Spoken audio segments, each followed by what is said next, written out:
என் மேல உனக்கு கோவம் இல்லைன்னா இந்த ஜூஸ குடி. உனக்காக ஸ்பெஷலா போட்டு எடுத்துட்டு வந்திருக்கேன். இதுல பாசத்தையும் கலந்து கொண்டு வந்திருக்கேன்.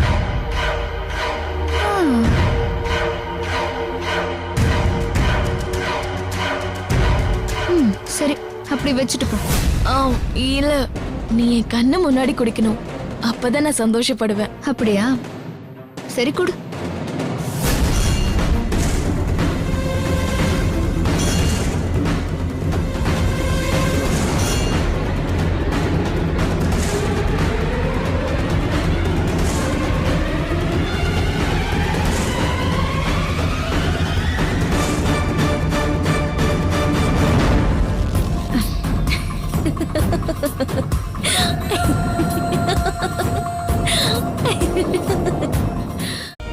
என் மேல உனக்கு கோவம் இல்லைன்னா இந்த ஜூஸ குடி.